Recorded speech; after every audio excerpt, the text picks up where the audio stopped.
Hi, I'm John Hansen, and I'm the ghostwriterauthor.com. And on today's show, we're going to talk about making your message come alive by hiring a ghostwriter and using their services to be able to deliver an information and insight into who you are, how you are, and what your message to the world is all about. Stay tuned. Congratulations! You are tuned into Dov Baron's Leadership and Loyalty Show, the #1 podcast for Fortune 500 executives and those who are dedicated to creating a quantum leap in leadership. Your host, Dov Baron, is the founder of FullMontyLeadership.com. He's an executive mentor to leaders like you, a contributing writer for Entrepreneur Magazine, CEO World, and he's been featured on CNN, Fox, CBS, and many other notable sites. Dov Baron is an international business speaker who was named by Inc. magazine as one of the top 100 leadership speakers to hire. Now, over to Dov Baron.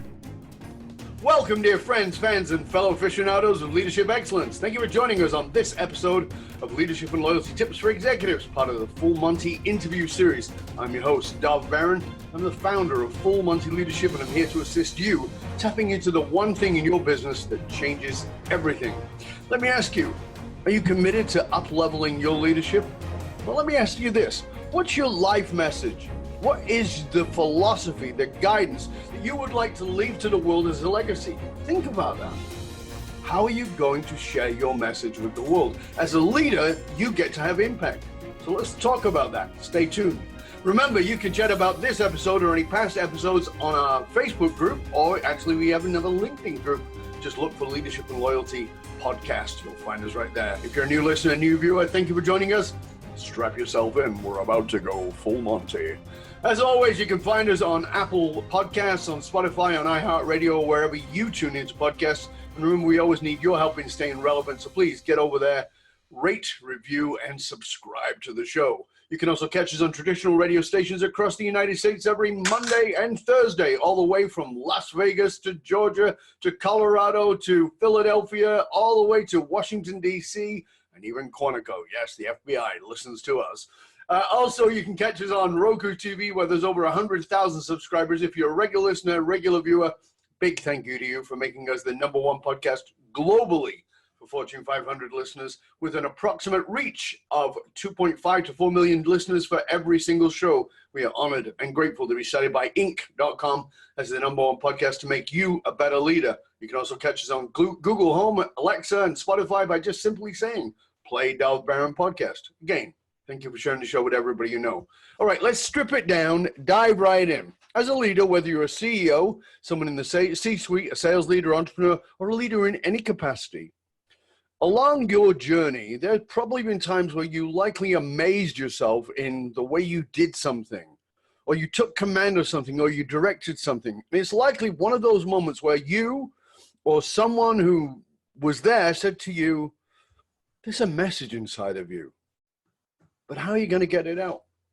Well, what if you had someone who had the ability to pull out that message and all the supporting stories and anecdotes from you, someone who could give your message and the stories a form of cohesion that would allow you to kick it through to become the Super Bowl goal of your life?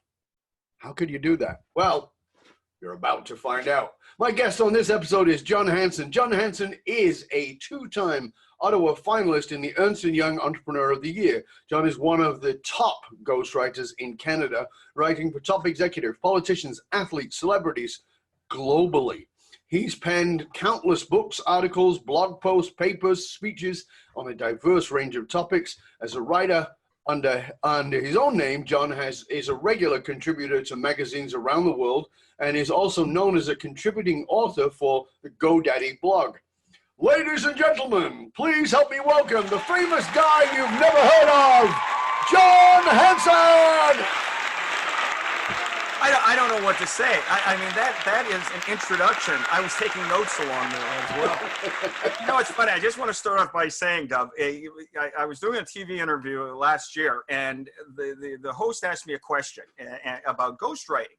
And I talked about it. He said, well, does it bother you? I related a story about my son saying, does it bother you, Dad, when you write a book and it becomes a bestseller, that nobody knows it's you?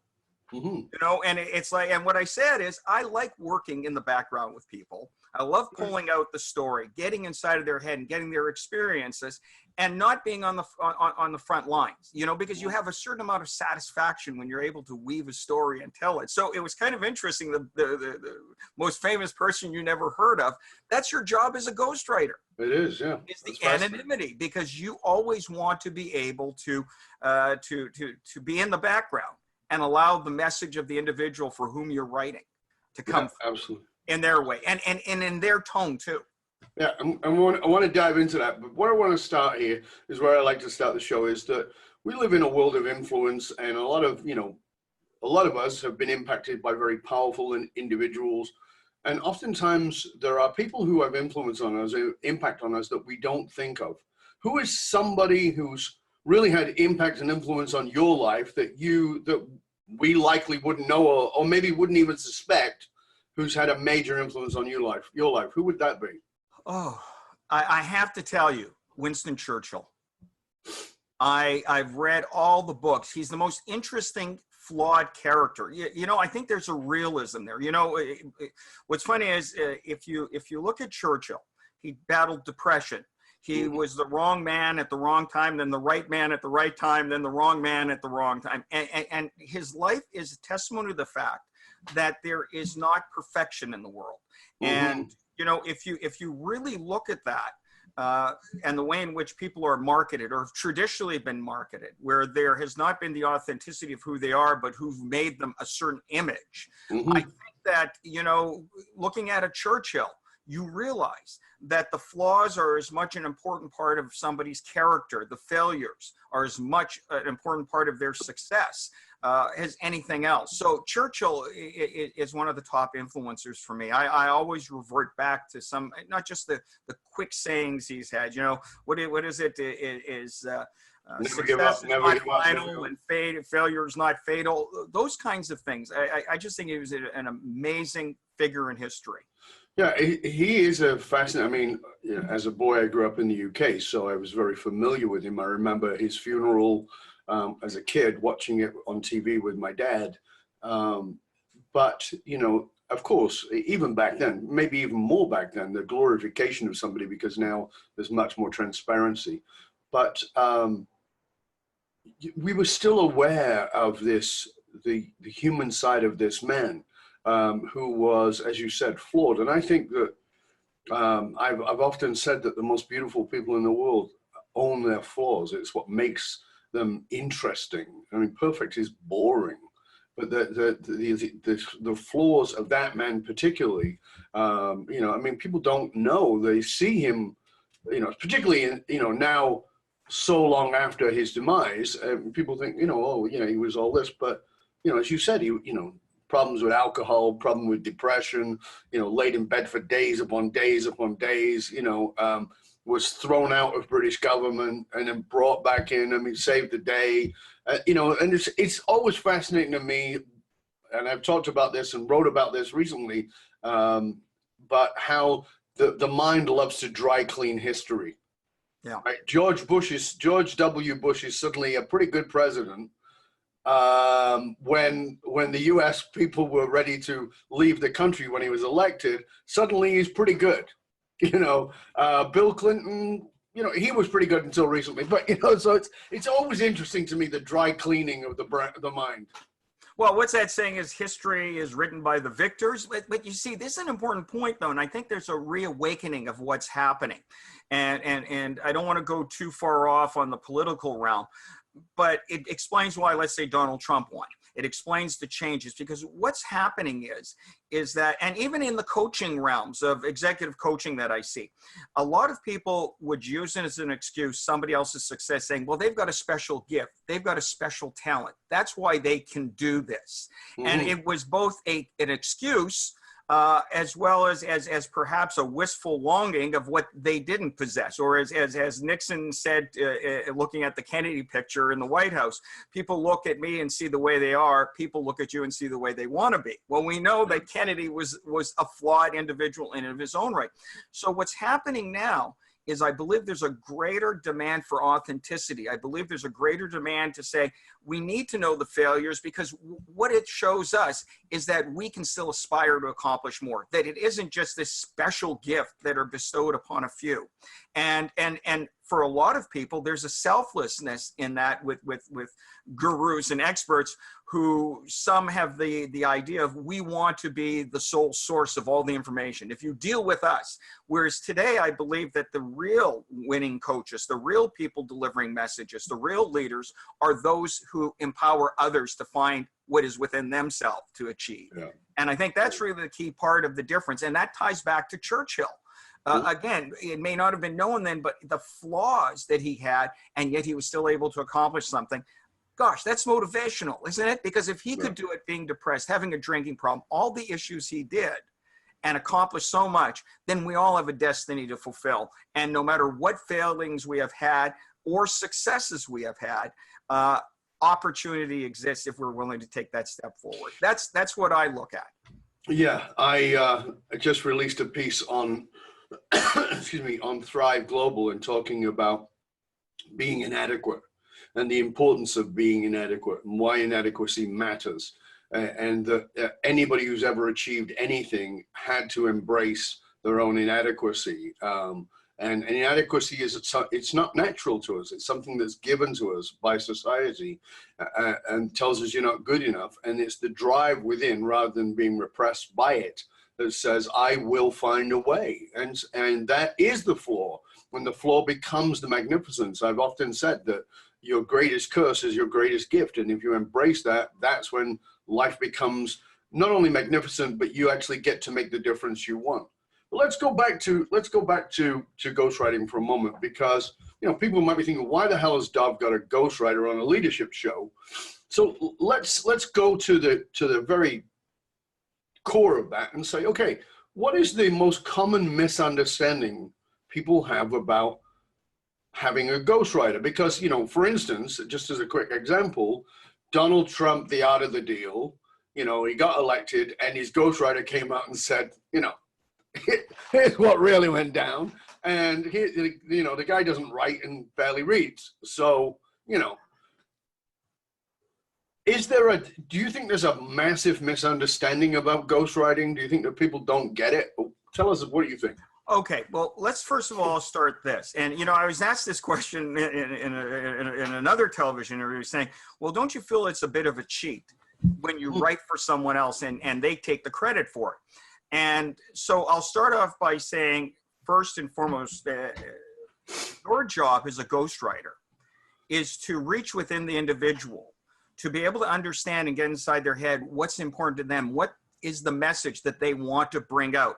That's their authenticity. That's what makes the ghostwriting process authentic. So it's not like I'm writing for someone and creating new thoughts that aren't their own and plugging it in. My job as a ghostwriter is to reach into their heart, reach into their heads and get an understanding. I wrote a book for someone who was a child of a Canadian business icon. And living in the shadows, we talked about, it's be like trying to be a hockey player if you're Wayne Gretzky's son. The difficulty of it, and what he said to me is that it was so cathartic because it reached into him, and it wasn't what he had expected. Mm-hmm. But what the words I did was represent him and his authenticity and who he really was. That's not cheating. What I did is just expressed it in a way that allowed him to connect better with his readers, with his audience, and get his message out. And that's the job of the ghostwriter. And that's why not taking credit, I'm the ghostwriter, and my name should be there. And I want to digress. What that ghostwriter did with Donald Trump, whether you like Trump or not, he should be kicked out of ghostwriting. Mm-hmm. That he broke the number one. It's like, they say magicians should never reveal how they do their tricks. What he did was not a matter of motivate. I can't see into his heart or soul, but it comes across what he did was more self-serving. Mm-hmm. I've got inside information. I'm going to use that information. When you're a ghostwriter, you're confident. You're someone that can be trusted. And so that's really where it comes in. Now, one of the best compliments you can get as a ghostwriter, and one of the greatest satisfactions I get, is when people say to me, people have read my book and they say they felt like they were sitting down with that person over a cup of coffee. It sounded like them. And I write for men and women. You know, and in different countries around the world, from Saudi Arabia and India to the UK to the US. And that's my job. My job is to get inside their head, understand their message, put it in a way that expresses something that they truly believe. And that's what makes ghostwriting authentic. And that, I think, is the biggest misconception, is that people think that somebody hires a ghostwriter, they just sort of on the side give a few notes and give a couple of interviews, and then the ghostwriter does all the work. There is hard work being a ghostwriter, but there's a lot of hard work on the part of the client, who is now revealing parts. And sometimes, and I've seen this happen, has been shocking to them what they revealed. I had one individual whose family was at the top of a multi-billion-dollar assets resources, who stopped the ghostwriting process. He had to step back because it was emotionally too draining for him. So, you know, it is not a walk in the park. It is not somebody going up there and giving a shopping list of, this is what I want to say, now put it in my words. It's actually this person putting their heart and soul in your hands, and your job as a ghostwriter is to get inside their head and extract that out of them. Yeah, obviously I'm not a ghostwriter, and I do write all my own stuff. But I do train people to be speakers and how to tell their story. And you know, and sometimes people say, well, isn't that your words? And I go, then if it is, then change it, because it needs to be yours. But my job as that coach is exactly the same as yours. And I think this is what people don't understand, is that my training originally was as a therapist. And I see ghostwriting as a therapeutic process, because you are going to get that person to reveal stuff, not just to you, but to themselves, that they didn't know, and be able to tie things together that they hadn't tied, because it is an unconscious process.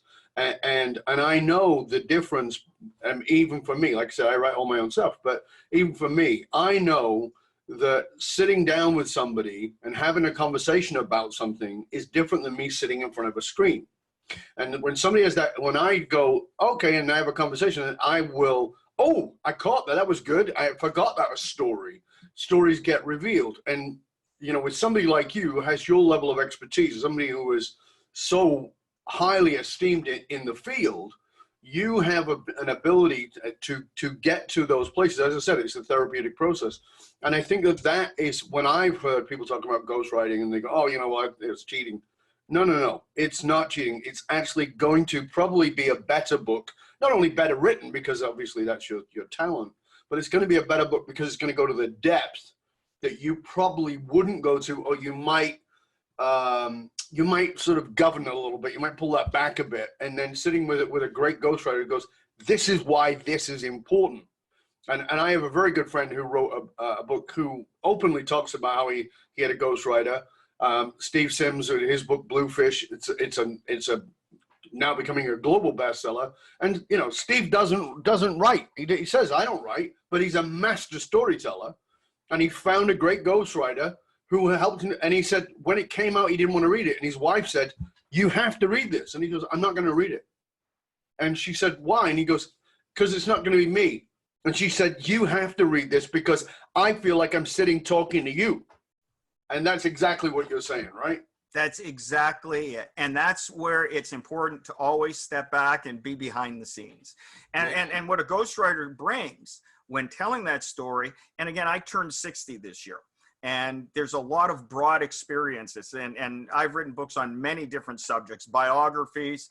You know, in the articles that I ghostwrite, I talk about the leaving the friend zone and the 100 love quotes. So romance, hard to believe, but I've written that. I've written for Hall of Fame athletes. You know, the diversity that you get over the years also comes into play because it gives you more contextual understanding. So when somebody tells you a story, you want them to tell you everything, and then you sift through it, because at the end of the day, you want the message to get out clear and authentic to who they are. But on the other side, you want people to actually want to pick up and read the book. Mm-hmm. You know, that old analogy of the most beautiful of desert flowers goes unnoticed. in its existence. You don't want your book to be that desert flower. You want people to pick it up and accomplish an end result. And that's the second part of, I think, being a ghostwriter, is that you have to not just look at the emotional and the authenticity of the endeavor. You have to also look at the other side of actually being able to get that out and position it to be received and understood and read. And that's the whole idea. So that brings me to the next point, because, you know, for me, the ghostwriter is two things: is a therapist who elicits the not only the stories, but the connections between the stories. And then the other side is you got to be a bloody good writer, right? So, you know, if you're a great therapist and you can't write, it's not probably going to work. If you're a great writer, but you don't actually know how to get underneath something and dig in properly, then it's probably going to be a pretty crappy book, because it's going to be the ghostwriter's book, not the other person's book. Yes. So talk to us about the the job side of writing. You know, for you, walk us through a little bit of that process, that process of ghostwriting. Well, number one, besides getting to know the client, you have to have some observational skills that create context for what's being told. And, you know, like for me, I may write, some weeks I may write up to 110,000 words. You know, you'll have two books going on at the same time in different things. But your process is to be able to look at the story, put it in words, and make certain that you have a context to the audience that person is writing towards. You've always got to be in mind of the fact that, yes, it has to be well written. I'm almost anal, I hate to say it, about being grammatically correct. Spelling, details, you know, because your way of talking is not always reflective of the way something should be written. And in that regard, you have to have, of course, the basic grammatic skills. Now, there's a variety of tools that are out there for somebody starting out, you know, from the Grammarlys to the Hemingways and all those other vehicles.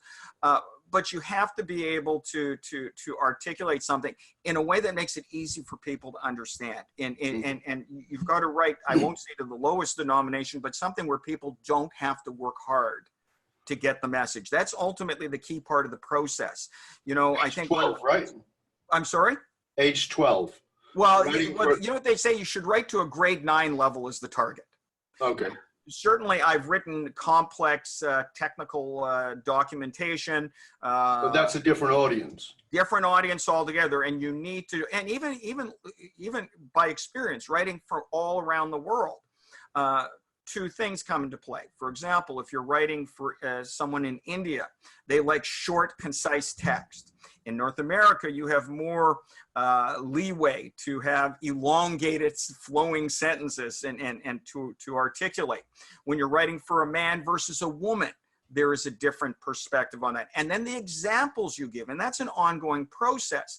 You know, there was that story of the car, I forget what his name was, manufactured by GM, that had a name in North America that was positive, yet down in South America, it was deemed to be a negative insult. So as you write globally, you have to also look at that. And that's very important, by the way, with today's executives who are looking for a global presence, is that you have to be able to be universally understanding or cognizant of the examples you give. So it's not an inside joke or limited to one sector of the marketplace. And that's your flip between creativity and context and marketability and getting the book out there.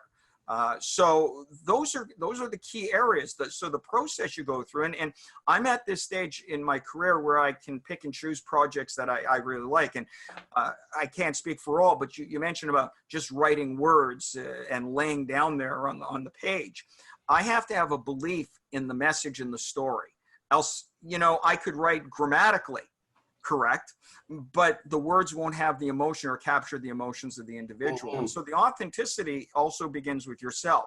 You're not just a scribe writing words or transcribing. You've got to bring some of your own authenticity of believing in the story and adding that extra element onto there.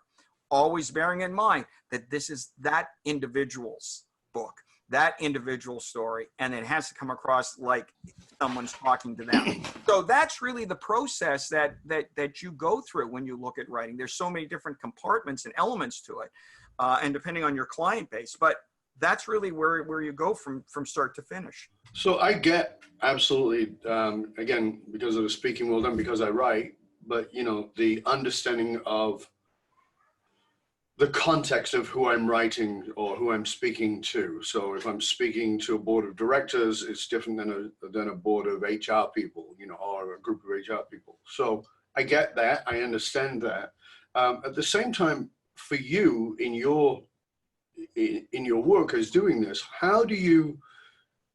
I think oftentimes, I know that this in the work that I've done, oftentimes people don't, they know they have a message, but they don't know how to elicit that message. They don't know how to find what is their message. They've got 57 messages, and 56 of them are not original, but they don't know which one is the original within that.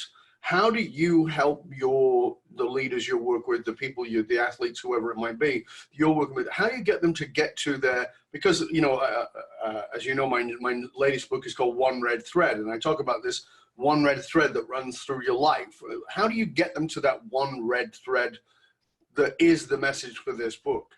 Well, before I even have the first meeting with it, well, here's how the process. I'll talk with somebody, and within 10, 15 minutes, I'll know whether or not there's a connection. Then my next step away is I do research on the person. I look at what have they been quoted for, where have they written, or what has been written, whether they've done it themselves or not. What is their history?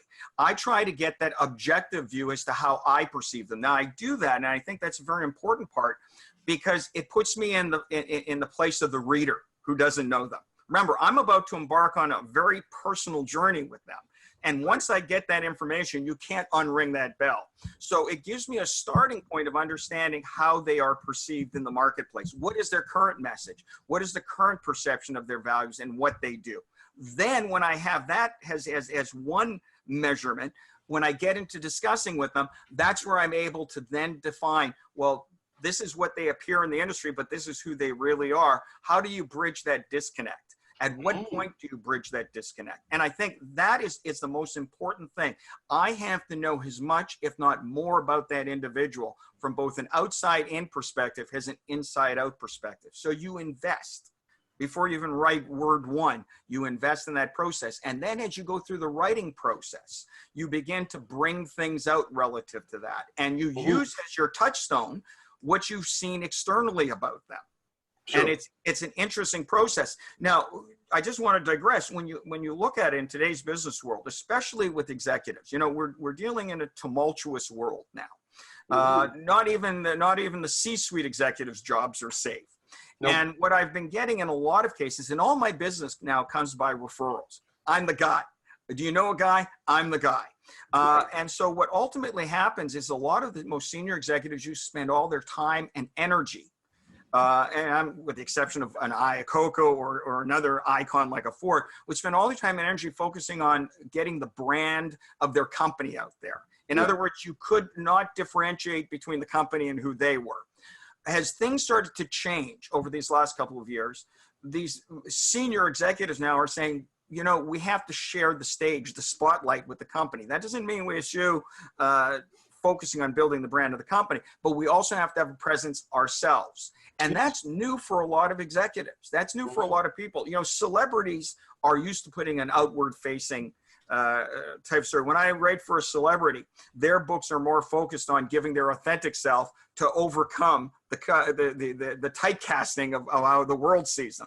Different element.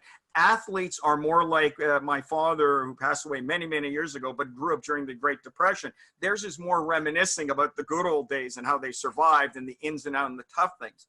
Executives are in a completely different realm because now they're stepping out into an area where they're now being asked to do things that they hadn't been done before, that their brand and reputation was very much company brand representation. Now they have to do it themselves. So they've neither necessarily had the experience or the expertise of a celebrity or a Hall of Fame athlete or even a politician to be able to figure out how do we put ourselves out there? And that's been one of the biggest areas of growth for my business. I'll write for many of the CEOs and VPs from some of the top FP 500 companies, because now they're saying we've got to be able to do that. So that's really where, going back to your original point, is part of the overall process. Is with them, it's an extra step because you now have to get them accustomed to going in that direction, and then start writing and connecting with the outside world as to how they're perceived, if they even have a brand footprint. Right. Yeah, I agree. And it's one of the things that I speak about with the clients, my clients. I have a client who is a chief innovation officer with one of the big four. And the whole thing, I mean, the company understands now that we are building his brand because his brand is their brand. And every time he speaks, and he does speak a lot as he speaks, he's bringing up their brand, and people are seeing that organization in a different way. So you're absolutely right. And I think that's where this is so valuable. Let's go back to you though for a minute, because you didn't wake up one morning and go, oh, look, I'm a famous ghostwriter. So walk us through a little bit of that journey, because you've been nominated as Entrepreneur of the Year twice. Where did all this begin for you? Okay. Well, you know what? It's almost like a bridge of many, many years between when I first started writing, when I actually became a ghostwriter. In high school, I was writing and had an offer about publishing a short story I wrote, but I got distracted by life, and writing was something that in my generation, the artistic endeavors were something you did as a hobby, not as a career. But ultimately, I went into the business world, and I built up a company from ground zero and sold it for $12 million, which was part of the leading into my entrepreneurial wisdom and ability. And after that, people started to say, well, if you did that, you must know what you're doing. The assumption is you know what you're doing. And so yeah. I would write articles for publications and magazines. And somebody came up to me and said, why don't you start a blog? I mean, that's how it really started, all of this. Instead of writing for a couple of magazines, just post your thoughts on a blog and see how it goes. Right. And what ended up happening is I started a blog. The blog's still around in one section of the industry, which is logistics, procurement, and supply chain. And it grew to about 20,000 plus followers. And I wish I could say, oh, here was my plan. I'm going to start a blog. I'm going to do X, Y, Z, and I'm going to get 20,000 followers. It was almost like, I won't say I fell into it, but it was an evolving process. And a couple of years after I started the blog, there was Blog Talk Radio that emerged, and I've always loved radio. You see, the interesting thing, I mean, I still love hardcover books. I have a huge library. And what I love about radio, unlike television, I do like television, obviously, but what I like about radio is the ability to make you go into your own mind and imagine and perceive things. And so I said, I'm going to do a radio show. So I started a radio show, and there was about 15,000 hosts and radio shows. And after a couple of years, it was designed to complement the blog. The Blog Talk Radio, I said I was one of their top 300 hosts out of 15,000. Again, not planned, just doing something that you love to do. And so that started to evolve. So the radio show, the writing of the blogs, etc. And then I started getting executives calling me saying, well, I love your writing. Could you write something for me? Could you do a speech for me here? Would you do a presentation there? I've got an article and I don't really know how to phrase this. And I said, sure, no problem. I'm happy to do it. And you talk with them. And that's how it really started. It evolved from actual experience. It's a funny thing, but they say you have to walk a mile in a person's shoes to understand them. Because I've gone through the ups and downs of business, because I've built up an enterprise, because I was able to sell it, because I was able to go through all these processes, you get an understanding of what somebody is thinking and feeling, and what life is all about, and your own foibles and flaws, and it all mixes together. And that experience, I think, is what made me a better writer, a better listener. Being a radio host for so many years, I did 900 broadcasts, talking with a variety of people, everything from the very first undercover boss, Lawrence O'Donnell III, and we talked about this earlier, Chuck Negron, the lead singer of Three Dog Night. Younger listeners probably won't know who they are, but they'll know some of the songs. To when I actually interviewed Mr. World and Mr. Universe about how when he was growing up, he was bullied and had to run home and hide behind a locked door because his parents both worked. So you got that experience of listening and engaging and that really, and then it just happened by chance. Somebody you finished a project for said, here's the guy, call him. And so again, everything I get comes to me by way of referral. So was there a point though when you went, oh, I'm a ghostwriter? I mean, was there a point where, because, you've gone from being a business guy, an entrepreneur, and you become, you're writing some stuff about that, which seems like a fairly natural evolution because you've liked writing. You've then gone, okay, well, yeah, I like radio, so I could do a blog talk radio. Okay. And at what point do you go, oh, I'm a ghostwriter? It's a funny thing, but what you're talking about is the full circle coming back to my high school years. I woke up, I think within the last couple of years, I put a name to it. I didn't have a name to it before. Years I put a name to it and said, wait, I've rediscovered myself. Yeah. And the circumstances that led me to this point led me to understand what my real purpose is. That's a funny thing.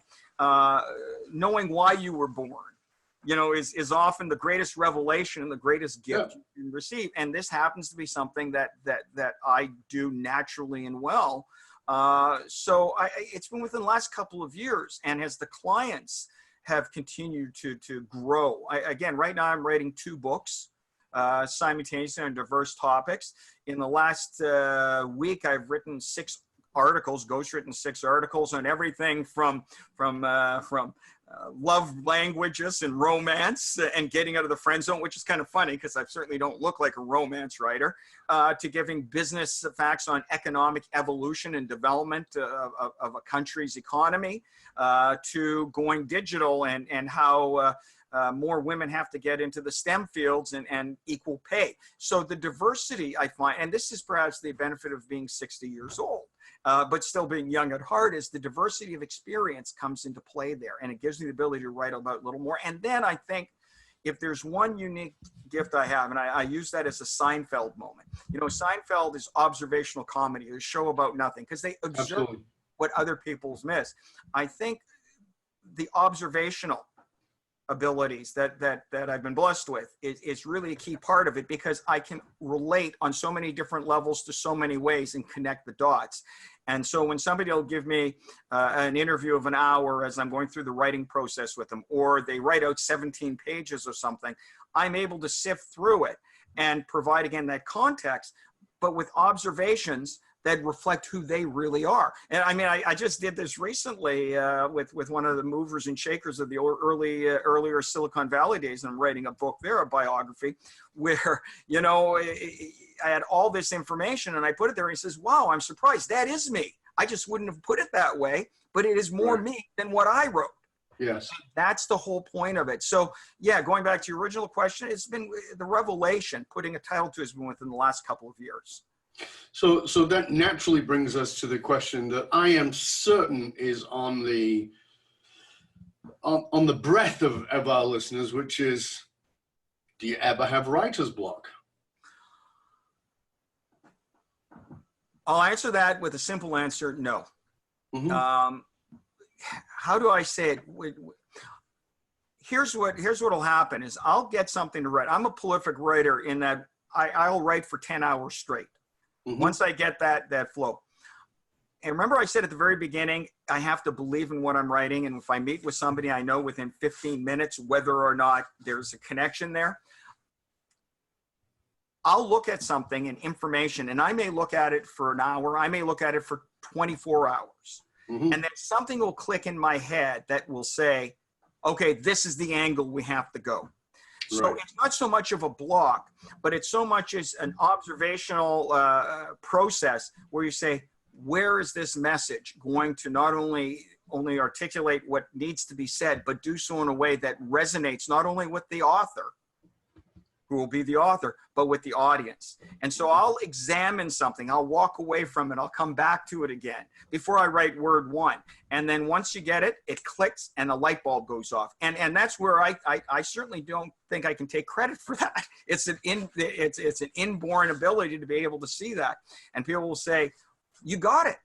You nailed it. That's exactly what I wanted to say. Right. I just didn't know how to say it. So, I mean, that's really, so it's not a writer's block has so much of a realization or a revelation as to what direction the story should go, what will tangibly link the author with the audience and the reader. What, just logistically for a minute, how long does it, so let's say we've got an executive watching this or listening to this and going, wow, this sounds fascinating. How long does it usually take to take, somebody says to you, I'd like to hire you as a ghostwriter, to go from there to not published and printed, but completed at your end? How long does that usually take? 3 to 4 months. Wow, that's pretty damn fast. And well, I said I was a prolific writer. I love writing. And here's the thing about this, which is important. And this is and remember I mentioned earlier, I have anal sides in terms of how I do things. I am very much driven by deadlines.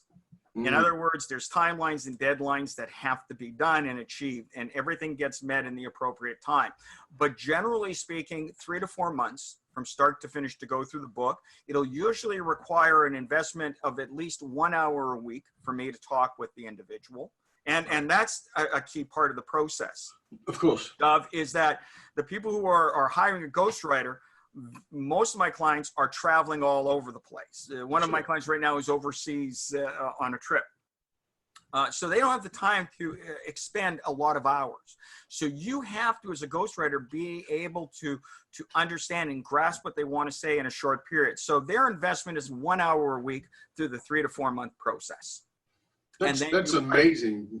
I know as a writer, and I've written many books, 3 to 4 months is incredibly fast, for, what are the books on average, about 200 pages? Yeah, they'll range between 150 and 200 pages. Right. So, getting that kind of work and being concise and getting it to that in that period of time, that's pretty amazing. And I would challenge any leader to sit down and go, okay, I'll bet, I know you know this too, I'll bet that there are thousands of people who will get to listen to this who will be listening and going, yeah, I started that book and I worked on it for a couple of years, but it's, I just can't get it finished. Do you prefer to work with somebody who has never written a word but really wants to, or do you prefer to work with somebody who's like been banging out something for a couple of years and it's not gone anywhere?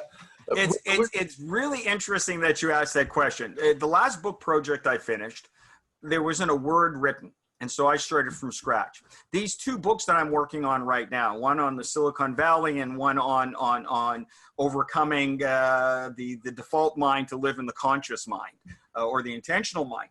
What's interesting about this is that there were already written material. Now, the process for me is instead of talking to somebody, I'm reading material and then asking questions with it. I think it's more challenging in some ways when you're reading material, because let's use the analogy like this. People talk about texting. The problem with texting is there's no context to it. There's no understanding of the emotion. When I meet with somebody or talk to me, even when I'm on the phone with them, and I use GoToMeeting, for example, where I have video, I can see their eyes. I can pick up their emotions. I can pick up the subtleties that the word on the page alone can't pick up. And that's important for me because ultimately when I write a word for them, I have to demonstrate their emotion. I have to bridge that gap with the reader. I work on the premise of people work with and do business with someone they know, like, and trust. You got to get to that know, like, and trust. So when I'm reading the paper, a lot of times I'll have to go through 20 pages to get to 4 pages of good content. So it's a little bit of a more elongated process. No, it's still done in 3 to 4 months, but from my end, I have to go into that. But I still need the personal contact with them to be able to put some context to what they're writing. So I work from both platforms. I prefer a clean slate. However, the writing has in its own way some merits on that regard. Now, again, this is something you do over a 3 to 4 month period. You have a start point, you have a finish point, you have those deadlines. And let's not, I mean, I know you're very prolific, but there must be hurdles along that path. There must be points where it's like, oh my God. And the reason I bring that up is because I also know that you are a committed runner. You run distances. I find that an interesting parallel, because as a runner, you probably get, the cramp and you get the whatever it is, and it's like a dehydration or whatever, and you can prepare for all those things. You can stretch and you can take enough water, but shit still happens. And you live in Quebec, I think, right? Yes, that's true. Which has weather that is insane. So you have weather. I mean, I've seen you post pictures of snow at ridiculous times of the year, and you're going for a run. So I find that an interesting parallel. Talk to us a little bit about that parallel for you. That's astute on your part, because a marathon and writing a book are very much the same. I'm sure. In terms of there's a discipline that's required. Yesterday, for example, yesterday night, I went out for a run and it was hot and humid. And you get that bridge in the road where you say, okay, do I kick back? This is hot outside. It's going to be a little uncomfortable. Boy, that chicken in the fridge sure looks good. I'm going to go outside and run. I always, invariably, I choose to run. So the whole thing is there's a discipline to running. There's a discipline to writing. There's also an understanding in the writing process that it's elongated process. When I write articles, they range anywhere from 700 words to 1,500 words at most. So it's more like a snack, a short, a sprint. Good. Where a book is like a marathon, and you're going through twists and turns with it. So, and here's the thing, because sometimes clients will react to something they tell you that they never thought they'd tell you in a million years. Mm-hmm. And so you have to work with them to say, okay, how do we frame that in such a way that you feel comfortable? One client said, and they loved the finished book. One client said halfway through the process, I feel like I'm naked out there to the world. Mm-hmm. That's a hard pill to swallow. And so on that regards, so how do you work around that to still relay the message they want? And so, it's not a point A to B straight line. It's very much a journey that you have to navigate for them and with the client to take them through this. And keep in mind that, even though I don't see the finish line within the first 3 months, that there is a finish line, that there is an end result. And as you write the book, and when I go into it, and this is the key point, when I run, I'll look at the course. What's the course I'm running? Where's the turnaround? If I'm running, let's say, a 5K race, where's the turnaround time? And you become familiar with your course. With the book, I've already got a framework set up. And a track that I'm going to be running on. And sometimes you may vary that track, but generally speaking, it's pretty much, from start to finish where you need to take this book to get that message across. And the hurdles are, again, they happen. A client may not expect that they would reveal something, or they said, wait a second, I've got this message here. Now, here's an interesting point. And I think this is one of the most important parts of being a ghostwriter, is when a client tells me something. Somebody once told me that they had a business in a building that during the 30s in Canada was one of the only speakeasies available. And so what I did is and clients are surprised and they're happy to see this. I'll do some investigation and research. That's another area that I'm strong in, is research, where I'll provide a historical perspective that they didn't know about their own building, for example. Right. That adds a dimension to their story. And I think if you were to say, what's the difference between one ghostwriter and the next? It's that research and that ability to pull in things that they don't even know about, or you don't even know about going in. And so those are the kinds of diversions or off ramps that you go to get back on course and finish the book. But again, it's very much like you've got to have the discipline to go through the process as a writer. We're very close to the end of the show, and we got to go into the lightning round. But I would never normally ask this question, but I'm going to ask this question. What does it cost? Well, that's a good question. My usual fee for writing a book is between $15,000 and $20,000, of which there's a retainer of 50% up front and the balance paid on 4 equal installments over a 4-month period. However, I have done books that, you know how some actors will take on a project that isn't about money, but for love and whatever else. I do take on projects where I do accept lower fees if it's a meaningful story to me. You know, that's the advantage of being 60, I guess, is that it's not just about the money, but it's also about the satisfaction that you're helping someone to tell a story. Mm-hmm. So I've taken on special projects with people who have had budgetary restraints where I've accommodated that.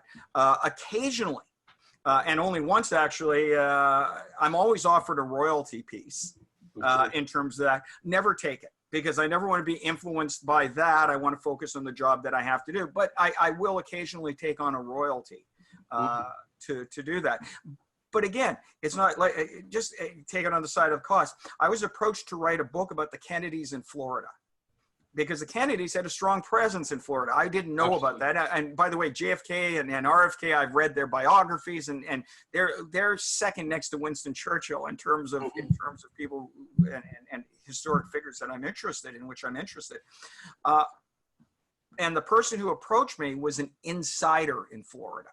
And I turned down the project because I couldn't relate to what was going to be accomplished with this. Was I going to add anything really new? Was I going to add dimension in terms of that? So as much as I'll take less money, sometimes I'll turn down. Of course.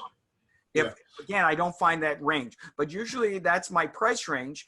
But again, it's also, do I believe in the individual? Yeah, that's what they want to tell. Yeah, that's very interesting. And thank you for that. Like I said, I would never normally ask that question. It's just like, I think I asked the question because I think that it's one of those things that is so out of the reality for most people. They have no idea, right? Yes. They have no concept of what it might be. So let's move into one side note, if I could just interrupt. For articles, for example, I'll get anywhere from $600 to $1,000 for an article. Wow. Okay. So it just depends on that. So I thought I'd add that in since we're talking about pricing. So let's move into the lightning round because we got to move along here, and I want to throw some things at you. You okay with that? I'm good with that. I love the spontaneity. All right. So and this is a very interesting one for you because of your wide array of background work and research. In a world today where but many people are afraid of voicing a real opinion because they're afraid of offending somebody, what is your bravest opinion, John? Oh, that's an interesting question. I guess one of the things that when in the political realm, I think is one of the questions that came up. I used to be a staunch liberal. And with the way the country is going and with the way things are going, I don't look at parties as much as I look at what's being done. And I remember stepping forward and saying, and I don't want to wax polemic, saying that one of the greatest disappointments I had with our current prime minister is there seems to be an elitist attitude and one of let them eat cake type of thing. And if I was an illustrator, I thought the other day that I'd put his picture in a Marie Antoinette. And I had expressed that, and it did get some blowback from some people who were there. But I think in that regard, it wasn't designed to be malicious. It was designed to reflect the fact that it was an attitude, not the individual, but the attitude. So, I think that's probably one of the most controversial things that had happened. I didn't expect that I would get that kind of a pushback on it. I love that. I'm all about irreverence, and I'm all about saying what needs to be said, even though it might piss a few people off along the way. So tell me, John, what makes you cry, as in sad? Okay, you know what? It's fine. I'm going to go back to my team. I played football. And I loved football. I loved hitting. I loved everything about it for many years. A number of the players that I played with made the pros. One, in fact, a teammate is now the commissioner of the CFL. And I was a good player. I got hurt and that derailed that career. But I remember once this tough football player, there was a show, and you may remember it, many might not, called My Three Sons with Fred McMurray and the sons. And he ended up remarrying, and the woman he married had a daughter called Dodie, and she was a little kid. And it was their first anniversary after getting married. And everyone was giving them beautiful gifts, the adults and everything. And Dodie ran out of the room crying. And of course, Fred McMurray, in his fatherly way, like a Robert Young, and the wife, I think it was Beverly Garland, walked into Dodie's room and she's crying. And they're saying, "Why are you so upset?" And what was funny is she held up a little paper with her little handprints on it with paint. And she said, "Everyone gave you such wonderful gifts, and all I can do is give you my hearts and hands." So anyway, so we meet the practice that night, and somebody brought up the show, and I missed it up there. I mean, it was like such a sweet, heartfelt moment. And then somebody brought it up and they said, "Yeah, I wasn't crying." No, I wasn't either. But that was moving, because that was one of those situations that catch you off guard. And just the sincerity and the purity of the moment. Those are the kinds of things that'll bring a tear to your eye. The only other time that immediately comes to mind, I'm sure there's many, was the watching the movie Apollo 13, when they're waiting for the ship to respond, saying that they broke through, and then all of a sudden, "Hello, Houston, we've broken through." That was an emotional moment there. So those kinds of things. Very cool. What makes you cry laughing? Oh, geez. Oh, wait. Can I just go back one thing? Another scene that's very important to me is Cinderella Man. Oh, when yeah. In the boxing match, and he got punched in the face, and the thing went out, and then he walked around and he saw the reflection of his children, and he picked up, and the way the blood went from the opponent's face, because he had taken the hardest punch he could give, and came back. Anyway, sorry to go there. So what makes me cry laughing? Wow. Well, I got to tell you, Fawlty Towers. Any single episode of Fawlty Towers. It's like and I'm like a kid watching Saturday morning cartoons over and over and over and over again. I watch that show, and it's funnier each and every time. From the time somebody died in the hotel, to the rat episode, to when he had a concussion, all of those things. So yeah, that humor makes me cry. Excuse me. Is this a piece of your brain? That's it. Why do you find that great? You know what? But that's brilliant. And you notice that's timeless. And what's funny is they only made 13 episodes of Fawlty Towers. I know. It's one of my all-time favorite shows. And like you, I can watch it over and over again. It's fantastic. What is a guilty pleasure for you? Ooh, as a runner and somebody who prides himself on being in shape, I love cheesecake. I love it.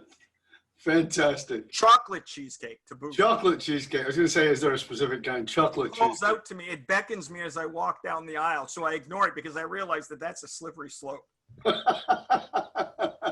That's fantastic. John, before we finish, one of the things I always like to know is, if you are going to give one piece of practical advice, one piece of practical guidance in the context of what we've been talking about here, to our listeners, to our viewers, that they could go away and put into action as soon as possible, what would that piece of guidance be? Right off the bat, step out from behind the shadows, whether it's a company you're representing, or fear or hesitation, and recognize that you have a story to tell. And the story to tell isn't just confined to those in the spotlight or who are celebrities, who are famous. The story to tell is everyone's, and you have a story to tell. Find your story and tell it. Fantastic. Thank you so much, John. This has, of course, been an honor and a pleasure. I've had a great time. Thank you so much for all that you've shared. Please tell our viewers and our listeners where they can find out more about you and all the wonderful resources that you have. All you have to do is you visit the website, www.ghostwriterauthor.com. You can also do a Google search of John W. Hansen, and I seem to pop up on the first pages for whatever reason. I didn't plan that, but those are the two areas. But visit ghostwriterauthor.com, and that'll give you a good introduction to me. And spell your name out. That's correct. John, J-O-N-W, and then Hansen, H-A-N-S-E-N. Right. It's really important, because I know the first time I was introduced to you, I put an H in there, in the John, right? So John, J-O-N-W, Hansen, H-A-N-S-E-N. Go search him out. Go, and as John just said, go and have a look at his website, ghostwriterauthor.com. Have a look for that. You can find him on Twitter. You can find him all over the place. It's been a pleasure and honor, John. Hope you'll stay with us to the end. Thank you so much. And you can hang out, you, dear listener, can hang out with other conscious leaders and chat about this episode that you've been listening to or any past episodes in our Facebook group. Just look for Leadership and Loyalty Podcast, or in our LinkedIn group, same name, Leadership and Loyalty Podcast. Find out more about how you can hire me, Dov Barron, as your speaker or strategist for your organization. Simply go to fullmontyleadership.com/consulting or fullmontyleadership.com/speaking. Please be aware that the research consistently shows that the fastest growing companies face exactly the same challenges you do. They're spending money, energy, time, attracting, training, and developing their talent, only to have them leave at an alarming rate. If you're frustrated in investing in the training and development of your talent, only to have them leave before you get your ROI, then come talk to us at fullmontyleadership.com, where we provide the essential leadership skills to rekindle and amplify the hidden loyalty assets inside of your organization by tapping into purpose. fullmontyleadership.com, because you can't outsource authenticity. Also remember to stop by the Matrix, matrix.fullmontyleadership.com. You don't need a triple W, Matrix like the movie, .fullmontyleadership.com, and get your authentic leadership matrix self-assessment tool. It's a way for you to assess the 5 areas of leadership, find out where your real strengths are and tap into those. I want to thank you for sharing the show with everybody you know. Till next time, stay curious, my friends, stay curious about the story, the message inside of you, and the difference it can make, and how you need to come out from behind it so that you can make the difference that you came here to make, because there is deep greatness within you. I'm Dov Barron, and I'm here to assist you tapping into that deep greatness to reach that next level of clarity, focus, purpose, and profit in your life, in your business, and in your leadership impact. And I am out.